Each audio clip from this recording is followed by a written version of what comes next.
Sir ನಮ್ದು ವರ್ಷ 365 ದಿವಸನೂ 2-2.5 can ಹಾಲು ಹೋಗುತ್ತೆ ಸರ್. ಬೇಡ ಇದನ್ನೆಲ್ಲ ಕೊಟ್ಬಿಡೋಣ ಅಂದ್ರೆ ಬಂಡವಾಳ ಹಾಕೋದು ದೊಡ್ಡ ವಿಚಾರ ಅಲ್ಲ ಸರ್. ಅದು ಆ ಬಾಡಿ ಮೇಂಟೆನೆನ್ಸ್ಗೆ ಅಷ್ಟು ಬೇಕಾಗುತ್ತೆ. ಇನ್ನು ಒಳಗಡೆ ಕರು ಇರುತ್ತಲ್ಲ, ಕರು ಬೆಳ್ಕೋಬೇಕಲ್ಲ ಸರ್. ಅದು ಅದೇ ತರ ಹೆಂಗೆ ಅಂತಂದ್ರೆ ಹಿಂಗಿದ್ರೆ ಎಷ್ಟು ತರಬೇಕೋ ನಿಲ್ಬೋದು. ಇವೆಲ್ಲ ಲೆಕ್ಕಕ್ಕಿಲ್ಲ ಇವು. ಈ ದೊಡ್ಡದಿದೆಯಲ್ಲ ಸರ್, ದೊಡ್ಡಲ್ಲಿ ಮಾತ್ರ ಲೆಕ್ಕ.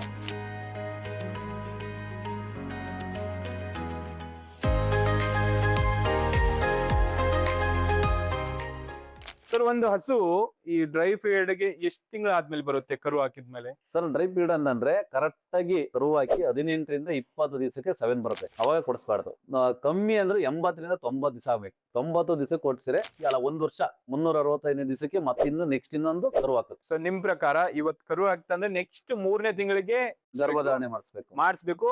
ಅದಾದ್ಮೇಲೆ ಅದು ಎಷ್ಟು ತಿಂಗಳು ಮತ್ತೆ ಅದು 7 ಮಂತ್. ಇವಾಗ 7 ತಿಂಗಳು 6.5ರಿಂದ ಒನ್ ಟೈಮ್ ಹಾಲು ಕರಿಬೇಕು. ಇಲ್ಲ ಅಂತಂದ್ರೆ ಕೊಡ್ತೇವೆ. ನೀವು 7 ಕರು ಹಾಕೋರು ಹಾಲು ಕೊಡ್ತೇವೆ, ಕೊಡಲ್ಲ ಅಂತ ಹೇಳಲ್ಲ. ಅವಾಗ ಏನಾಗುತ್ತೆ ಅಂದ್ರೆ ನೆಕ್ಸ್ಟ್ ಲ್ಯಾಕ್ಟೇಷನ್ ನೆಕ್ಸ್ಟ್ ಕರು ಹಾಕೋದು, ಅವಾಗ ಪ್ರಾಬ್ಲಮ್ ಅಂತಲ್ಲ, ಏನ್ ಪ್ರಾಬ್ಲಮ್ ಏನು ಬರಲ್ಲ, ಹಾಲು ಕಮ್ಮಿ ಆಗುತ್ತೆ. ಈಗ 10 ಲೀಟರ್ ಕೊಡ್ತಿರೋದು 5 ಲೀಟರ್ ಬರುತ್ತೆ. ಇವಾಗ 2 ತಿಂಗಳು ಗ್ಯಾಪ್ ಕೊಡೋದ್ರಿಂದ ನಿಮಗೆ ಜಾಸ್ತಿ ಬೆನಿಫಿಟ್ ಜಾಸ್ತಿ. ಇವಾಗ 5 ಲೀಟರ್ ಕೊಡೋದು 10 ಲೀಟರ್ ಕೊಡೋದ್ರೆ 5 ಲೀಟರ್ ಕೊಟ್ರೆ 2 ತಿಂಗಳು 90 ದಿವಸ ಕೊಡ್ತಲ್ಲ, ಅದು 10 ಲೀಟರ್ ಬೆನಿಫಿಟ್ ಯಾವ್ದು ಬರುತ್ತೆ ಅವಾಗ.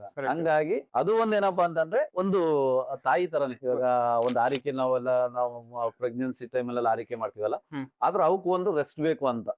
ಇದು ಡ್ರೈ ಪೀರಿಯಡ್ ಅಲ್ಲಿ ಇರೋದಾ? ಡ್ರೈ ಪೀರಿಯಡ್ ಸರ್ ಇದು. ಇದು ಈಗ 9 ಮಂತ್ ನಡೀತಾ ಇದೆ. ಹಳ್ಳಿ ಜನಗಳು ಏನ್ ಮಾಡ್ತಾರೆ ಅಂತಂದ್ರೆ, ಈಗ ಹಸು ಹಾಲು ಕೊಡ್ತಾ ಇಲ್ಲ, ಅದಕ್ಕೆ ತಿಂಡಿ ಕೊಡ್ಬಾರ್ದು, ಮೇವು ಕಮ್ಮಿ ಕೊಡ್ಬೇಕು ಅಂತಾರೆ. ಅದೆಲ್ಲ ಮಾಡುತ್ತೆ. ಇವಾಗ ಅದು ಆಕ್ಚುಲಿ ಅದು ಕಮ್ಮಿ ಅಂದ್ರೆ ಅದು 600ರಿಂದ 700 kg ಬರುತ್ತೆ. ಅದು ಆ ಬಾಡಿ ಮೇಂಟೆನೆನ್ಸ್ಗೆ ಅಷ್ಟು ಬೇಕಾಗುತ್ತೆ. ಇನ್ನು ಒಳಗಡೆ ಕರು ಇರುತ್ತಲ್ಲ, ಕರು ಬೆಳ್ಕೋಬೇಕಲ್ಲ ಸರ್. ಕರು ಬೆಳ್ಕೋಬೇಕು, ಮತ್ತೆ ಹಾಲೆಲ್ಲ ಮತ್ತೆ ನೆಕ್ಸ್ಟ್ ಆ ಕರು ಹಾಕಿದಾಗ ಹಾಲೆಲ್ಲ ಬರ್ಬೇಕು ಅಂತಂದ್ರೆ, ಈಗ ಹೆಂಗೆ ಅಂತಂದ್ರೆ ನಾವು ಮಕ್ಳನ್ನೆಲ್ಲ ಯಾವ ತರ ಬೆಳೆಸಿ ಅದು ಒಂಥರ ಮಗು ತರನೇ ಸರ್ ಅದು. ಯಾಕೆ ಅಂತಂದ್ರೆ ಕರು ಹಾಕ್ಬೇಕಾದ್ರೆ ಆವಾಗ ಏನಾಗುತ್ತೆ ಅಂತಂದ್ರೆ, ನಾವು ಫೀಡ್ಸ್ ಮೇವೆಲ್ಲ ಕಮ್ಮಿ ಮಾಡ್ತೀವಿ ಅನ್ಕೊಳ್ಳಿ. ಕರು ಹಾಕ್ಬೇಕಾರೆ ಈ ಗರ್ಭಕೋಶದಲ್ಲಿ ಇನ್ಸ್ಪೆಕ್ಷನ್ ಆಗೋದು, ಆಮೇಲೆ ಕರು ಬರ್ದೇನೆ ಇರೋದು, ಆಮೇಲೆ ಕಸ ಅಂತ ಹೇಳ್ತಾರೆ ಸರ್. ಅದು ಕಸ, ವೇಸ್ಟೇಜ್ ಕಸ ಅಂತ ಬರುತ್ತೆ. ಅದೆಲ್ಲ ಅದು ಸರಿಯಾದ ಟೈಮ್ ಬರ್ದೇ ಇರೋದು. ಸರಿಯಾದ ಟೈಮ್ ಬರದೇ ಇರೋದು. ಅದೇನಾಗುತ್ತೆ ಅಂದ್ರೆ ಮತ್ತೆ ಬರ್ದೋದಾಗ ಏನ್ ಮಾಡ್ತೀವಿ, ನಾವು ಡಾಕ್ಟರ್ ಕರ್ಸಿ ಮತ್ತೆ ಅದಕ್ಕೆ ಏನಾನ ಟ್ರೀಟ್ಮೆಂಟ್ ಮಾಡಿಸಿ ತುಂಬಾ ಖರ್ಚು ಬರುತ್ತೆ. ಅದ್ರ ಬದಲು ಏನಿಲ್ಲ ಸರ್, ಡ್ರೈ ಫೀಡ್ ಅಲ್ಲಿ 4 ಚೀಲ ಬುಸರಿ ಅಂತ ಅಷ್ಟೇ. 4 ಚೀಲ ಒಂದ್ 5-6 ರೂಪಾಯಿ ಖರ್ಚು ಬರುತ್ತೆ ಅಷ್ಟೇ. ಅಷ್ಟೇ. ಅದ್ರಲ್ಲಿ ಏನ್ ಕೆಲವು ಜನ ಏನ್ ಅನ್ಕೊಂಡ್ರೆ, ಅದಕ್ಕೆ ಅಷ್ಟೊಂದು ಬೂಸ ಕೊಡ್ಬೇಕಲ್ಲ ಅಂತ ಹೇಳಿ ಅನ್ಕೊತಾರೆ ಸರ್. ಹೆಂಗೆ ಅಂತಂದ್ರೆ, ಇವಾಗ ನಾವು ವಯಸ್ಸಾದಾಗ ಏಜ್ ದುಡಿತೀವಿ, ವಯಸ್ಸಾದಾಗ ದುಡಿಯಕ್ ಆಗತ್ತಾ? ಇಲ್ಲ. ಇವಾಗ ವಯಸ್ಸಾಗಿದೆ ಅಂತ ಅವ್ರ ಊಟ ಕಮ್ಮಿ ಕೊಡ್ಬೇಕಾಗತ್ತ? ಆತರ ಆಗತ್ತೆ ಸರ್. ಅದನ್ನ ಕೆಲವು ಜನ ಹಳ್ಳಿಯವರೆಲ್ಲ ತಿಳ್ಕೊಂಡ್ರೆ ತಪ್ಪು ಮನೋಭಾವನೆ ಅದೇ ಸರ್. ಅಂದ್ರೆ ನೀವ್ ಹೇಳ್ತೀರಾ ಡ್ರೈ ಪೀರಿಯಡ್ ಅಲ್ಲೂ ಕೂಡ ಎಷ್ಟು ಬೇಕೋ ಅಷ್ಟು ಕೊಡ್ಲೇಬೇಕು ಸರ್ ಅದಕ್ಕೆ. ಯಾಕೆ ಅಂತಂದ್ರೆ ನೆಕ್ಸ್ಟ್ ಅದು ದಷ್ಟಪುಷ್ಟವಾಗಿ ಕರು ಹಾಕಿ ಮತ್ತೆ ಹಾಲು ಕೊಟ್ಟು ಸರ್, ಅದು ಒಂದು ದಿವಸ ಇವಾಗ ಅದು 15 ಲೀಟರ್ ಹಾಲು ಕೊಡುತ್ತೆ ಅಂದ್ರೆ 80 ಲೀಟರ್ ರಕ್ತನ ಫಿಲ್ಟರ್ ಮಾಡುತ್ತೆ ಸರ್. ಫಿಲ್ಟರ್ ಮಾಡುತ್ತೆ. 80 ಲೀಟರ್ ರಕ್ತ ಇದಾಗ್ಬೇಕು ಅಂತಂದ್ರೆ ಲೆಕ್ಕ ಹಾಕಲಿ. ಇವಾಗ ನಿಮ್ಮ ಹತ್ರ ಎಷ್ಟು ಎಚ್.ಎಫ್ ಇದಾವೆ ಮತ್ತು ಎಷ್ಟು ಸರ್? ನಮ್ಮ ಹತ್ರ 4 ಜರ್ಸಿಗಳಿದಾವೆ. 4 ಜರ್ಸಿ. ಇನ್ನೆಲ್ಲ ಹೆಚ್ಚು ಕಮ್ಮಿ 21 ಎಲ್ಲ ಎಚ್.ಎಫ್. ಸರ್, ಜರ್ಸಿ ಯಾಕೆ ಇದ್ರಲ್ಲಿ ಮಿಕ್ಸ್ ಮಾಡಿದ್ರಿ? ಸರ್, ಜರ್ಸಿ ಯಾಕೆ ಮಿಕ್ಸ್ ಮಾಡ್ತೀವಿ ಅಂತಂದ್ರೆ, ಬರೀ ಎಚ್.ಎಫ್ ಆದ್ರೆ ಫ್ಯಾಟ್ ಎಸ್.ಎನ್.ಎಫ್ ಬರುತ್ತೆ, ಫ್ಯಾಟ್ ಅಂತೇಳಿ. ಆ ಫ್ಯಾಟ್ ಬರಲಿಲ್ಲ ಅಂದ್ರೆ ಇವತ್ತಿನ ಏನು ಗೌರ್ಮೆಂಟ್ ಡೈರಿಯಿಂದ ಪ್ರೈವೇಟ್ ಡೈರಿವರೆಗೂ ಫ್ಯಾಟ್ ಮೇಲೆ ದುಡ್ಡು ಬರ್ತಾ ಇರೋದು. ಇವಾಗ ನಾವ್ ಏನ್ ಫ್ಯಾಟ್ ಕೊಡ್ತೀವಿ ಅದ್ರ ಮೇಲೆ ದುಡ್ಡು ಬರುತ್ತೆ. ಇವಾಗ ಬರೀ ಎಚ್.ಎಫ್ ಹಾಕಳ್ತು ಅಂದ್ರೆ ಹಾಲು ಇರುತ್ತೆ. ಎಚ್.ಎಫ್ ಅಲ್ಲಿ ತುಂಬಾ ಹಾಲು ಇರುತ್ತೆ. ಹಾಲು ಅದು ಹೆಚ್ಚು ಕಮ್ಮಿ 18-20ವರೆಗೂ ಹಾಲು ಇರುತ್ತೆ. 20 ಲೀಟರ್ ಹಾಲು ಕೊಡೋದು ಒಂದೇ. ಆ 20 ಲೀಟರ್ಗೆ ಅದು 2 ಲೀಟರ್ ಹಾಲು ಹಾಕಿವೆ, ನಿಮ್ಗೆ ಅದ್ರ ಡಬಲ್ ದುಡ್ಡು ಬಂದ್ಬಿಡುತ್ತೆ. ನೀವು ಹೊಸದಾಗಿ ಏನಾದ್ರು ಬೈ ಮಾಡಕ್ ಹೋದ್ರೆ ಅವಾಗ ಯಾವೆಲ್ಲ ಕಾರಣಗಳನ್ನ ನೀವು ಮೈಂಡ್ ಅಲ್ಲಿ ಇಟ್ಕೊಂಡು ಒಂದ್ ಹಸಾನ ತಗೊಂಡ್ಬರ್ತಾರೆ? ಸರ್, ಫಸ್ಟ್ ಆಫ್ ಆಲ್ ಇದಿದೆಯಲ್ಲ ಸರ್, ಇದು ಹಿಂದ್ಗಡೆದು ಹಿಂಗಿರುತ್ತೆ. ಹಿಂಗ್ ಇರ್ಬಾರ್ದು, ಹಿಂಗಿರ್ಬೇಕು. ಹಿಂಗಿರ್ಬೇಕು. ಇದೆಲ್ಲ ಈ ತರ ಇರ್ಬೇಕು. ಅದು ಯಾಕೆ ಇರ್ಬೇಕು ಅಂತ ಹೇಳ್ತೀನಿ ಕೇಳಿ. ಇವಾಗ ನಮ್ಮ ಮನುಷ್ಯಗೆಲ್ಲ ಏನಂತಾರೆ ಹ್ಯಾಂಡಿಕ್ಯಾಪ್ಟ್ ಅಂತ ಹೇಳ್ತಾರೆ. ಅದು ಅದೇ ತರ. ಹೆಂಗೆ ಅಂತಂದ್ರೆ, ಹಿಂಗಿದ್ರೆ ಎಷ್ಟು ತರಬೇಕೋ ನಿಲ್ಬೋದು. ಹಿಂಗಾದ್ರೆ ಆಗಲ್ಲ. ಅಗಲ ಆಯ್ತು ಅಂದ್ರೆ ಕಷ್ಟ. ಓಕೆ, ಅದ್ ಮೊದ್ಲು ನೋಡ್ತಾ. ಎರಡನೇದು ಅಲ್ಲಿ ನೋಡ್ಬೇಕು ಸರ್. ಎಷ್ಟನೇ ಹಲ್ಲು ಇದೆ ಅಂತ? ಇದು 6 ಆಗಿದೆ ಸರ್. ಓಕೆ. ಇವೆಲ್ಲ ಲೆಕ್ಕಕ್ಕಿಲ್ಲ ಇವು. ಈ ದೊಡ್ಡದಿದೆಯಲ್ಲ ಸರ್, ದೊಡ್ಡಲ್ಲಿ ಮಾತ್ರ ಲೆಕ್ಕ. ಚಿಕ್ಕದೆಲ್ಲ ಲೆಕ್ಕಕ್ಕಿರಲ್ಲ. ಗೊತ್ತಾಯ್ತು. ಆ ಚಿಕ್ಕಲ್ಲು ಬಿದೋಗುತ್ತೆ, ಬಿದೋಗಿ ದೊಡ್ಡಲ್ ಬರುತ್ತೆ. ಹಾ. ಅವಾಗ ಅಲ್ಲಿ ಕೆಡವಿದೆ ಅಂದ್ರೆ ಇದಕ್ಕೆ ಎಷ್ಟು ವರ್ಷ ಆಗಿರ್ಬೋದು? 4 ವರ್ಷ, 6 4ರಿಂದ 5 ವರ್ಷ ಇರುತ್ತೆ. ಅಲ್ಲಿ ಕೆಡದು ಅಂದ್ರೆ ಹೆಚ್ಚು ಕಮ್ಮಿ 7ರಿಂದ 8 ವರ್ಷದ 7 ವರ್ಷನೂ ಆಗುತ್ತೆ. ಒಂದು ಲೈಫ್ ಸೈಕಲ್ ಅಲ್ಲಿ ಸರ್ ಒಂದು ಹಸು ಎಷ್ಟು ಕರು ಹಾಕ್ಬೋದು ಸರ್ ಕರೆಕ್ಟ್ ಆಗಿ ಫೀಡ್ ಕೊಡ್ಕೊಂಡ್ರೆ ನೀವು 10 ಕರುವರೆಗೂ ಮೇಂಟೈನ್ ಮಾಡ್ಬೋದು.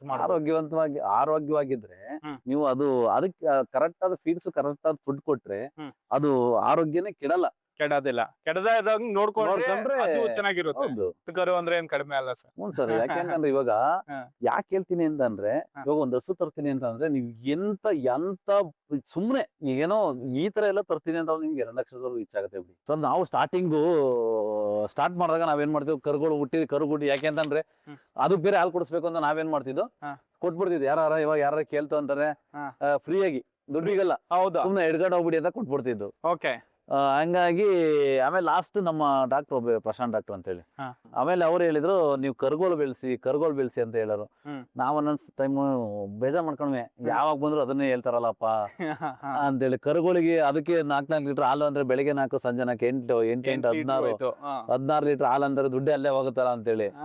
ಆದ್ರೆ ಇಲ್ಲಿ ಅಂತೇಳಿ ನಾವೇನ್ ಮಾಡುದು, ಇವೊಂದ್ 2ನ್ನ ಬೆಳೆಸೋಣ ಅಂದ್ರೆ ಬೆಳೆಸಿದ್ರಿ ತುಂಬಾ ಚೆನ್ನಾಗಿ ಬಂದ ಸರ್. 8 ಲೀಟರ್ ಬೆಳಗ್ಗೆ 4 ಲೀಟರ್, ಸಂಜೆ 4 ಲೀಟರ್, 8 ಲೀಟರ್ ಹಾಲು ಕೊಟ್ಟಿದೀವಿ ಒಂದ್ ದಿವಸಕ್ಕೆ. ಓಕೆ. ಇವೆರಡು ಕರುಗಳಿಗೆ ಎಷ್ಟು ಇವಾಗ ಏಜ್ ಸರ್ ಇದಕ್ಕೆ? ಸರ್ ಇವಾಗ 14 ತಿಂಗಳು ಇದೆ, ನಡೀತೈತೆ ಸರ್ ಇವಾಗ ಇದಕ್ಕೆ.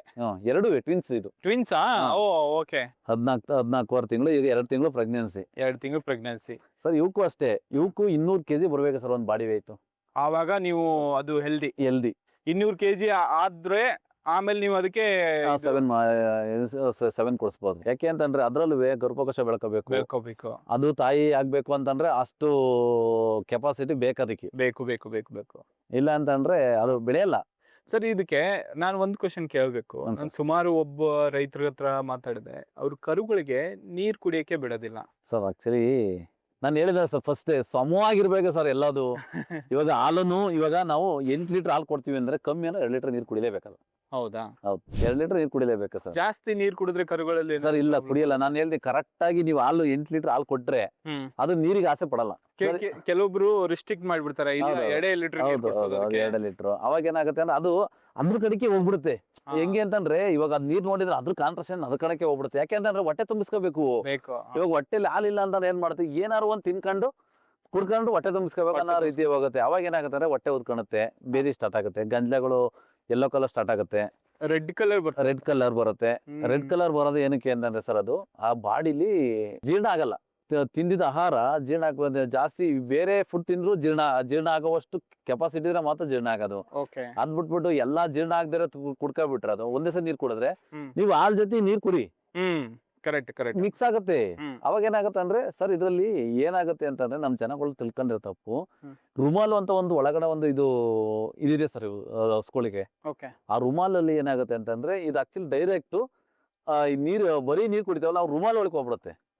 ಅದು ಹೋದಾಗ ಏನಾಗುತ್ತೆ ಅಂದ್ರೆ ಅದು ರುಮಾಲಿಗೆ ಫಸ್ಟ್ ತಿಂದು ಮೇವು ರುಮಾಲಿಗೆ ಹೋಗಿ ರುಮಾಲಿಂದ ಮತ್ತೆ ವಾಪಸ್ ಎಳ್ಕೊಳುತ್ತೆ ಸರ್. ಇದು ಆತರ ಎಳ್ಕೊಂಡು ಇದೇನಂಗೆ ಅಂದ್ರೆ ಸ್ಟಾಕ್ ಮಾಡ್ಕೊಂಡಿದೆ ರುಮಾಲ್ ಒಳಗಡೆ. ಆಮೇಲೆ ಅದನ್ನ ವಾಪಸ್ ಮಲ್ಕಂತೀವಲ್ಲ, ಅದನ್ನ ರಿಟರ್ನ್ ಎಳ್ಕೊಂಡು ಅವಾಗ ಏನ್ ಮಾಡ್ತಾರೆ, ಜೀರ್ಣಕ್ರಿಯೆ ಶಕ್ತಿ ಕಲ್ಸುತ್ತೆ. ಅವಾಗ ಏನಾಗುತ್ತೆ ಅಂದ್ರೆ ಇದು ರುಮಾಲ್ ಒಳಗೆ ಹೋಗಲ್ಲ, ಇದು ಡೈರೆಕ್ಟ್ ಕರಳೊಳಗೆ ಹೋಗುತ್ತೆ. ಕರಳೊಳಗೆ ಹೋದಾಗ ಏನಾಗುತ್ತೆ ಅಂದ್ರೆ ಜೀರ್ಣ ಆಗಿರೋದಲ್ಲ, ಹಂಗಾಗಿ ಆತರ ಸ್ಟಾರ್ಟ್ ಆಗುತ್ತೆ, ಪ್ರಾಬ್ಲಮ್ ಸ್ಟಾರ್ಟ್ ಆಗುತ್ತೆ. ಇಷ್ಟು ಮಾಡಕ್ಕೆ ಎಷ್ಟು ಖರ್ಚು ಮಾಡಿದಿರಾ ಸರ್? ಇವಾಗ ನಮ್ದು ಟೋಟಲಿ ಅಲ್ಲಿ ಏನ್ ಪೆನ್ಸಿಲ್ ಇದೇನು 30 ಕ್ವಿಂಟಲ್ ಏನ್ ಇನ್ವೆಸ್ಟ್ ಮಾಡಿದ್ವಿ, ಇದಾಗ್ಬೋದು ಲೇಬರ್ ಶೆಡ್, ಇದು ಬಂಕರ್ಗಳು, ಮತ್ತೆ ಇದೆಲ್ಲ ಸೇರ್ಕೊಂಡು ಒಂದು 65ರಿಂದ 70 ಲಕ್ಷ ಖರ್ಚು ಮಾಡಿದೆ ಸರ್. 65ರಿಂದ 70 ಲಕ್ಷ ಖರ್ಚು ಮಾಡಿದಾರೆ. ತುಂಬಾ ಜಾಸ್ತಿನೇ ಇನ್ವೆಸ್ಟ್ಮೆಂಟ್ ಆಗಿದೆ ಸರ್. ಯಾಕೆ ಅಂತಂದ್ರೆ ಇವಾಗ ಇನ್ವೆಸ್ಟ್ಮೆಂಟ್ ಮಾಡ್ಲಿಲ್ಲ ಅಂತಂದ್ರೆ ದುಡಿಮೆ ಮಾಡಕ್ಕಾಗಲ್ಲ. ಕರೆಕ್ಟ್. ಇವಾಗ ಹೇಳ್ತೀನಿ ಕೇಳಿ, ಇವಾಗ ಬೈ ಚಾನ್ಸ್ ಇವತ್ತು ನಾವು ಬರ್ಲಿಲ್ಲ ಅಂತ ಒಂದ್ ವೇಳೆ ಇಲ್ಲಿ ಆರಾಮಾಗಿ ಇವು ಪಾಡಿಗೆ ಇವು ಇರ್ತವೆ, ತಿರ್ಗಾಡ್ಕೊಂಡಿರ್ತವೆ. ಇವಾಗ ಈ ತರ ಸೇಫ್ಟಿ ಮಾಡಿಲ್ಲ ಅಂದ್ರೆ ಏನಾಗುತ್ತೆ ಹೇಳಿ, ನಾವು ಧೈರ್ಯವಾಗಿ ಬಿಟ್ಟುವಕ್ ಆಗಲ್ಲ. ಆಗಲ್ಲ. ಸೊ ಪ್ರಾಬ್ಲಮ್ ಅನ್ನಕ್ಕಿಂತಲೂ ಈ ತರ ಇದ್ದಾಗ ಏನಾಗುತ್ತೆ ಅಂದ್ರೆ, ಇವಾಗ ಬೇರೆ ಕಡೆ ಹೋಯ್ತಿವಿ ಬಿಟ್ಟ ತಕ್ಷಣ ಇವೆಲ್ಲೂ ಹೋಗಲ್ಲ. ಈಗ ಆರಾಮಾಗಿ ಅವಕ್ಕೆ ಎಲ್ಲಿ ಬೇಕಲ್ಲಿರ್ತವೆ, ಒಳಗಡೆನೆ ತಿರ್ಕೊಂಡು ಆರಾಮಾಗಿ. ಸರ್ ಒಂದ್ ಸ್ವಲ್ಪ ಇನ್ವೆಸ್ಟ್ಮೆಂಟ್ ಆಗುತ್ತೆ, ಇಲ್ಲ ಅಂತಲ್ಲ.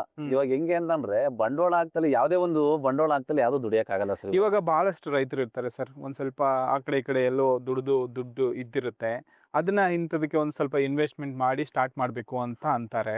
ಸೊ ಅವ್ರಿಗೆ ಏನ್ ನೀವು ಹೇಳಕ್ ಇಷ್ಟಪಡ್ತೀರಾ ಸರ್? ಅಂದ್ರೆ ಅವಾಗ ಏನಾಗುತ್ತೆ, ನಮ್ದು ದುಡ್ಡು ನೋಡ್ಕೋಬೇಕು ಸರ್. ಇವಾಗ ಉದಾಹರಣೆ ನಮ್ದು ಒಂದ್ 2 ಲಕ್ಷ ಇದೆ ಅಂತಂದ್ರೆ ಆ 2 ಲಕ್ಷಕ್ಕೆ ಏನಾಗುತ್ತೆ ಅಷ್ಟು ಮಾತ್ರ ಮಾಡ್ಕೋಬೇಕು. ಓಕೆ. ಇವಾಗ 2 ಲಕ್ಷಕ್ಕೆ ಒಂದ್ 5 ಕ್ವಿಂಟಲ್ ಈ ತರ ಪೆನ್ಸಿಲ್ ಹಾಕೊಂಡು ಒಂದ್ 2-3 ಲಕ್ಷದಲ್ಲಿ ಒಂದ್ 5 ಕುಂಟೆ 2 ಕುಂಟೆ 3 ಇಂದ 5 ಕುಂಟೆ ಒಳಗಡೆ ಮಾಡ್ಕೋಬಹುದು ಸರ್. ಓಕೆ. ಅಷ್ಟು ಮಾಡಿ ಮಾಡ್ಕೋಬಹುದು. ಸ್ಟಾರ್ಟಿಂಗ್ ಅಲ್ಲಿ ಅಷ್ಟು ಮಾಡ್ಬೋದು. ಇಷ್ಟು ಹಸುಗಳಿಂದ ಎಷ್ಟು ಇವಾಗ ಹಾಲಿನ ನಿಮ್ ಪ್ರೊಡಕ್ಷನ್ ಆಗ್ತಾ ಇದೆ ಸರ್? ಸರ್ ಹಿಂಗೆ ಅಂತಂದ್ರೆ ನಾವು ಇಷ್ಟು ಹಸುಲಿ ಇಷ್ಟೇ ಲೀಟರ್ ಬರುತ್ತೆ ಅಂತ ಹೇಳಕ್ಕಾಗಲ್ಲ. ಓಕೆ. ಇವಾಗ ಮ್ಯಾಕ್ಸಿಮಮ್ ಅಂದ್ರೆ ನಮ್ದೊಂದು 95-100 ಲೀಟರ್ ಬರ್ತಾ ಇರುತ್ತೆ. ಅದ್ರಲ್ಲಿ ಏನಾಗುತ್ತೆ ಅಂತಂದ್ರೆ ಇವಾಗ ಇದು ಕರು ಹಾಕಿದೆ ಅಂತಂದ್ರೆ ಅದ್ರಲ್ಲಿ ಒಂದು ಡ್ರೈ ಪೀರಿಯಡ್ ಬರುತ್ತೆ, ಬರ್ಲೇಬೇಕದು ಬರುತ್ತೆ. ಸರ್ ನಮ್ದು ವರ್ಷ 365 ದಿವಸನೂ 2-2.5 ಕ್ಯಾನ್ ಹಾಲು ಹೋಗುತ್ತೆ ಸರ್. ಫಿಕ್ಸ್ 100 ಲೀಟರ್ ಫಿಕ್ಸ್, ಬೆಳಗ್ಗೆ 100 ಸಂಜೆ 100 ಫಿಕ್ಸ್ ಆಗುತ್ತೆ. ಫಿಕ್ಸ್ ಅಂದ್ರೆ ಎವರೇಜ್ ಆಗಿ ನೀವು ತಗೊಂಡ್ರೆ ಅಂದ್ರೆ ಜಾಸ್ತಿ ಒಂದೊಂದ್ ಟೈಮ್ ಅಲ್ಲಿ ಜಾಸ್ತಿ ಇರುತ್ತೆ. ನಾನು ಹೇಳ್ತಿರೋ 365 ದಿವಸನು ಎವರೇಜ್ ಆಗಿ 100 ಲೀಟರ್ ಫಿಕ್ಸ್ ಇರುತ್ತೆ. ಸೊ ಅಲ್ಲಿಗೆ ನಿಮ್ಗೆ ರೇಟ್ ಏನ್ ರೇಟ್ ಸರ್? ಅಂದ್ರೆ ನಾವು ಇವಾಗ ಏನು ನಾವು ಫ್ಯಾಟ್ ಕೊಡ್ತೀವಿ ಅದ್ರ ಮೇಲೆ ಡಿಪೆಂಡ್. ಮ್ಯಾಕ್ಸಿಮಮ್ ಒಂದು 39-40 ರೂಪಾಯಿ ಬರುತ್ತೆ ಸರ್ ನಮ್ಗೆ. ಓಕೆ. 39 ಇಂದ 40 ರೂಪಾಯಿ ಫಿಕ್ಸ್ ಆಗಿರುತ್ತೆ, ಫಿಕ್ಸ್ ಆಗಿ ಸಿಗ್ತಾ ಇದೆ. ಸೊ ಅಲ್ಲಿಗೆ ನೀವು ಕ್ಯಾಲ್ಕುಲೇಷನ್ ಮಾಡ್ಕೊಳ್ಳಿ, ನೋಡಿ ಎಷ್ಟಾಗುತ್ತೆ ಏನು. ಬಟ್ ಅಷ್ಟೇ ಕಷ್ಟನೂ ಇದೆ, ಸಕ್ಸಸ್ ಆದ್ರೆ ನಿಮ್ಗೆ ಅದು ಲಾಭನೂ ಕೊಡುತ್ತೆ. ಸೊ ಇನ್ನೊಂದು ಸರ್ ಮುಖ್ಯವಾದ ಕ್ವಶನ್, ನೀವು ಇದಕ್ಕಿಂತ ಮುಂಚೆ ಎಲ್ಲಾದ್ರೂ ಟ್ರೈನಿಂಗ್ ಅಂತದೆಲ್ಲ ತಗೊಳಕ್ ಹೋಗಿದ್ದು ಸರ್? ಆಕ್ಚುಲಿ ಟ್ರೈನಿಂಗ್ ಏನು ಹೋಗಿರ್ಲಿಲ್ಲ. ಇದನ್ನ ಹೇಳ್ಬೇಕು ಅಂದ್ರೆ ನಮ್ಮ ಡಾಕ್ಟರ್ ಹೇಳಿದ್ನಲ್ಲ, ನಾವು ಫಸ್ಟ್ ಸ್ಟಾರ್ಟಿಂಗ್ ಒಂದ್ 3 ವರ್ಷ 4 ವರ್ಷ ಸ್ಟಾರ್ಟ್ ಮಾಡಿದಲ್ಲ. ಅವಾಗ ಏನಾಯ್ತು ಅಂದ್ರೆ ನಾನು ಸ್ಟಾರ್ಟ್ ಮಾಡ್ದು ಕರು ಹಾಕ್ದಾಗ ಒಂದು ತೈಲೇರಿ ಅಂತ ಒಂದು ಕಾಯಿಲೆ ಬರ್ತದೆ ಸರ್. ಅದು ಒಂದು ಇಂಜೆಕ್ಷನ್ 1850 ರೂಪಾಯಿ ಯಾಕಂದ್ರೆ 1900 ಬೀಳುತ್ತೆ. ಆಮೇಲೆ ಅದನ್ನ ನಮ್ಮ ಡಾಕ್ಟ್ರು ಬರ್ದ್ಬಿಟ್ಟು ಕೊಟ್ರು, ಇದೊಂದು ಇಂಜೆಕ್ಷನ್ ತಗೊಂಡ್ ಬನ್ನಿ ಅಂತ. ನಾನೇನ್ ಮಾಡಿದೆ, ಮೆಡಿಕಲ್ಗೆ ಹೋದೆ. ಮೆಡಿಕಲ್ 1800 ರೂಪಾಯಿ ಕೊಡಿ ಅಂದ್ರು. ನನಗೆ ಫುಲ್ ಶಾಕ್ ಆಗೋಯ್ತು, 1800 ರೂಪಾಯಿನ ಅಂತೇಳಿ. ಆಮೇಲೆ ಏನ್ ಮಾಡಿದೆ, ಅವಾಗ ನನ್ನ ಮೈಂಡ್ ಔಟ್ ಅಲ್ಲಿ ಒಂಥರ ಸ್ಟ್ರಕ್ ಆದಂಗಾಗಿ, ಬೇಡ ಇದನ್ನೆಲ್ಲ ಕೊಟ್ಬಿಡೋಣ ಏನಾರ ಅವಾಗ ಏನಾಯ್ತು ಅಂದ್ರೆ ಒಂದೇ ಇಂಜೆಕ್ಷನ್ಗೆ ಏನಾರ ಸ್ವಲ್ಪ ಈಗ 5-6 ಇಂಜೆಕ್ಷನ್ ಹೋದ್ರೆ ಎಷ್ಟು ದುಡ್ಡು ಹಾಕ್ಬೇಕು ಅಂತೇಳಿ ಏನ್ ಮಾಡುದು, ಅವಾಗ ಬೇಡ ಅಂತೇಳಿ. ಆಮೇಲೆ ಡಾಕ್ಟ್ರು ಬಂದ್ಮೇಲೆ ಇಂಜೆಕ್ಷನ್ ಮಾಡಿದ್ರು. ಆಮೇಲೆ ಅದು ಒಂದೇ ಡೋಸಿಗೆ ಹುಷಾರಾಯ್ತು. ಹುಷಾರಾದ್ಮೇಲೆ ನಂದು ಅದೇ ಮೈಂಡ್ ಅಲ್ಲಿ ಇತ್ತು, ಯಾಕೆಂದ್ರೆ ಬೇಡ ಬೇರೆ ಕಡೆ ಮತ್ತೆ ನಾವು ಮಾಡ್ತೀವಿ, ಸೆಂಟ್ರಿಂಗ್ ಕೆಲಸ ಮಾಡ್ತಾ ಇದ್ದೆ. ಮತ್ತೆ ಅದೇ ಕೆಲಸದ ಅಲ್ಲಿ ಹೆಂಗ ಅವ್ರ ಜೊತೆಗೆ ಹೋದ್ರೆ ಬೆಳಗ್ಗೆ 6 ಗಂಟೆ ಸಂಜೆ 1000 ಕೊಡ್ತಾರೆ, ಹೆಂಗ ತಿಂಗಳಿಗೆ ಒಂದು 30,000 ಖರ್ಚಿಲ್ದಂಗೆ ಬಂದ್ಬಿಡ್ತೀವಿ ಅನ್ನೋ ರೀತಿಲಿ ಮೈಂಡ್ ಔಟ್ ಆಗ್ಬಿಡ್ತು. ಆಮೇಲೆ ನಮ್ ಡಾಕ್ಟ್ರು ಬಂದ್ರು.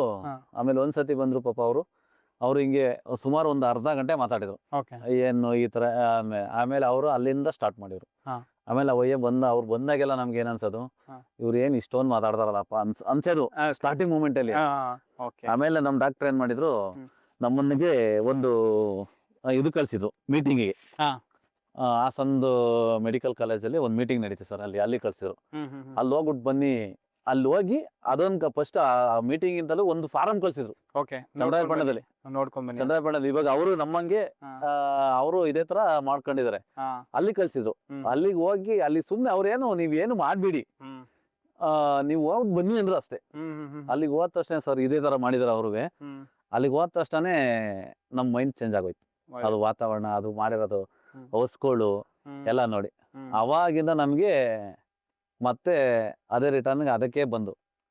ಅವಾಗ ಏನಾಯ್ತು, ನಮ್ ಡಾಕ್ಟರ್ ಅವಾಗ ಒಂದೊಂದೇ ಸ್ಟೆಪ್, ಇವಾಗ ಕಾಯಿಲೆ ಬರೋಕೆ ಏನ್ ಮಾಡ್ಬೇಕು, ಕಾಯಿಲೆ ಬರ್ದಂಗೆ ಯಾವ ತರ ಮಾಡ್ಬೇಕು, ಯಾವ ತರ ಫೀಡ್. ನಾವೇನ್ ಮಾಡ್ತಿದ್ವು ಅಂತಂದ್ರೆ ಸರ್, ಅವಾಗ ನೀರ್ ಕುಡ್ಸಿರೇ ಮೇವ್ ಹಾಕೋದು, ಯಾವ್ದು ಮತ್ತೆ ನೀರ್ ತಿನ್ಕೊಂಡಿದ್ರೆ ಮತ್ತೆ ಮೇವ್ ಹಾಕೋದು, ಮತ್ತೆ ಹಾಲ್ ಕರೆದ ಮೇವ್ ಹಾಕೋದು, ಮತ್ತೆ ಸಂಜೆ ಮೇವ್ ಹಾಕೋದು, ಈ ತರ ಎಲ್ಲ ಮಾಡ್ತಾ ಇದ್ವು.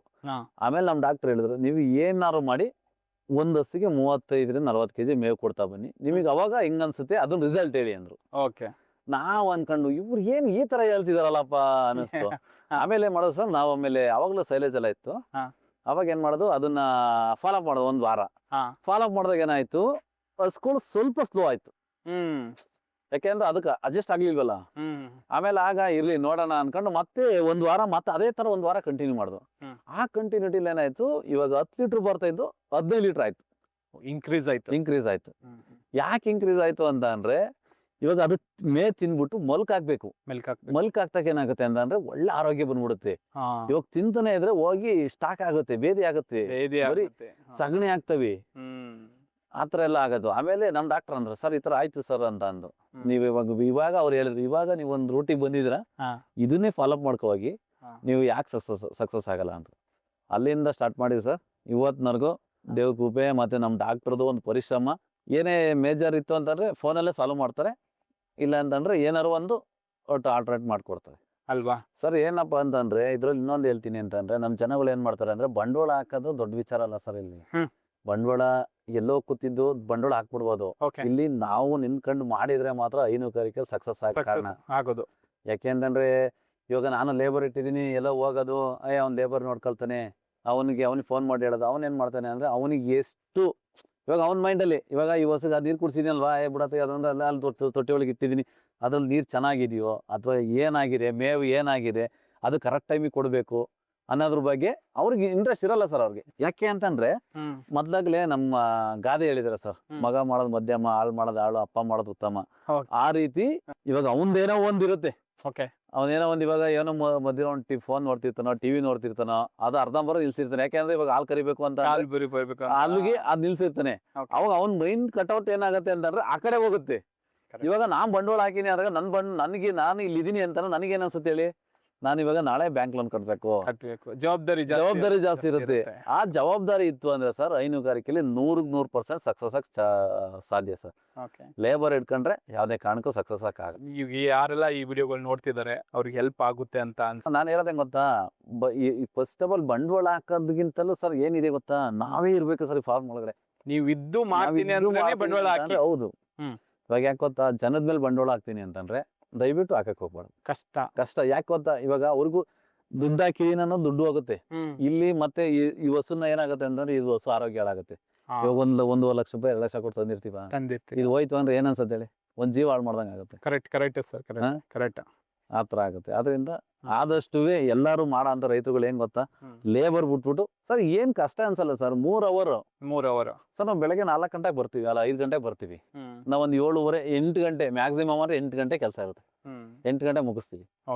8 ಗಂಟೆ ಮುಗಿಸ್ತೀರಿ. ಇನ್ನ ಮಾಮೂಲಿ ಒಂದು 11 ಗಂಟೆಗೆ ಬಂದು ತಿಂಡಿ ಗಿಟ್ಟಿ ತಿನ್ಕೊಂಡ್ಬಂದು ನಮ್ಮ ತಂದೆಯವ್ರು ಏನ್ ಮಾಡ್ತಾರೆ, ಎಲ್ಲ ಈಗ ನೋಡಿದ್ರಲ್ಲ ನೀವೇ, ಕ್ಲೀನ್ ಮಾಡ್ಕೊಂಡು ನೀವು ಎಲ್ಲಾನು ಬಿಚ್ಚಿಬಿಡ್ತೀವಿ. ಅವು ಪಾಡಿಗೆ ನೀರು ಕುಟ್ಕೊಳ್ತೇವೆ. ಆಮೇಲೆ ಇನ್ನೇನ್ ಕೆಲಸ ಇಲ್ಲ. 5:30ಗೆ ಬರ್ತೀವಿ, ಹಾಲು ಕರ್ಕೊಳ್ತೀವಿ, 7 ಗಂಟೆ ಫಿನಿಶ್ ಆಗುತ್ತೆ.